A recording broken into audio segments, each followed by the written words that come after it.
अस्सलाम वालेकुम everyone, welcome back to my YouTube channel. Karachi की शदीद गर्मी से कराची वाले बखूबी वाकिफ़ हैं। गर्मी की शिद्दत इतनी ज़्यादा है कि रोज़ फ्रेश सी हरी भरी सब्ज़ी खाने का दिल होता है। मेरे प्यारे हस्बैंड जी वेजिटेबल लवर नहीं है, बट इस गर्मी ने तो प्यारे हस्बैंड जी को भी वेजिटेबल्स खाने पर मजबूर कर दिया है। मैं खुद सरप्राइज़ हूँ कि इस पूरे वीक मैंने जस्ट वेजिटेबल्स बनाई है और मेरे प्यारे हस्बैंड जी ने बहुत मज़े से खाना खाया है। आज मेरे किचन में मेरे हस्बैंड जी की फरमाइश पर दाल और साग की रेसिपी बन रही है। हमने बहुत तरह की दालें खाई हैं और साग को भी अलग अलग स्टाइल में बनाने की आदी हैं, लेकिन क्या कभी आपके किचन में दाल और साग मिक्स करके बनाई गई है? अगर नहीं बनाई गई तो मेरी रेसिपी ज़रूर फॉलो कीजिएगा और ज़रूर ट्राई कीजिएगा। इंशाल्लाह आप भी इस रेसिपी के फ़ैन हो जाएंगे। ज़िंदगी में ना कुछ चीज़ें बहुत बाद में समझ आती हैं। शादी से पहले जब अम्मी अपने लंच का मेन्यू ये सारे डिशेस का रखती थी तो इंतहा से ज़्यादा हमारे नखरे हुआ करते थे, और आज जब खुद अम्मी के लेवल पर हैं तो बहाने ढूंढते हैं कि कब ये सारी चीज़ें बनाएं और खाएं। अम्मी के हाथ के बना हुआ ना हर तरह का डिश बड़ा याद आता है, स्पेशली अम्मी के हाथ की बनी हुई वो तमाम चटनियाँ जो वो सील पर पीस कर बनाती थी।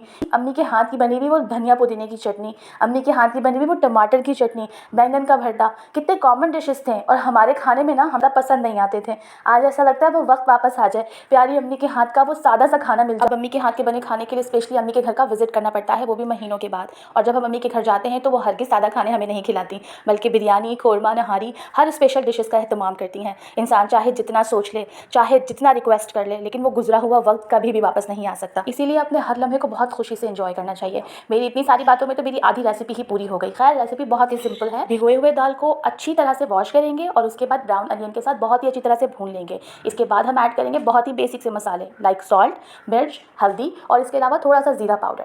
और जब भुनाई बहुत अच्छे से हो जाएगी तब हम ऐड कर देंगे पालक। पालक को भी हमें बहुत अच्छी तरह से भूनना है ताकि वो एक वेजिटेबल की हीक है वो चली जाए। आपने इतना नहीं भून लेना कि इसकी ग़िज़ायत ही चली जाए। भूनने के बाद सिंपल आपने इसका प्रेशर कुकर लगा लेना है। प्रेशर कुकर को बहुत ज़्यादा नहीं, 15 से 20 मिनट के अंदर ही हम ओपन कर लेंगे, जिसके बाद दाल और साग बहुत ही अच्छी तरह से सॉफ्ट हो जाएंगे और हम किसी भी पतीली के अंदर डाल के दाल और साग को बहुत ही अच्छी तरह से मैश करना है। बहुत से लोग इसे मैश करने के लिए मैशर यूज़ करते हैं, but I am used to use this desi utensil, क्योंकि हमें ना दाल और साग की प्यूरी नहीं बनानी, वो थोड़ा सा एक थिक सा फॉर्म आए तो खाने में बहुत ज़्यादा मज़ेदार लगता है। इसके बाद मैंने प्याज का और गोल वाली लाल मिर्च का तड़का भी लगाया था, जो मैं रिकॉर्ड करना भूल गई। रिकॉर्ड तो मैं खाने का फाइनल लुक रिकॉर्ड करना भी भूल गई थी, क्योंकि खाना ही इतने मज़ेदार था, हमने बस टाइम वेस्ट नहीं किया, जल्दी से खाना खाया। आज पहली बार मेरे खाने में ना कलेजी रह गई और साग खत्म हो गया। साथ ही हस्बैंड जी की फरमाइश भी आई है कि मैं जल्दी अगेन दाल साग बनाऊँ। आपसे मुलाकात होती है अगली वीडियो में। टिल देन अल्लाह हाफ़िज़।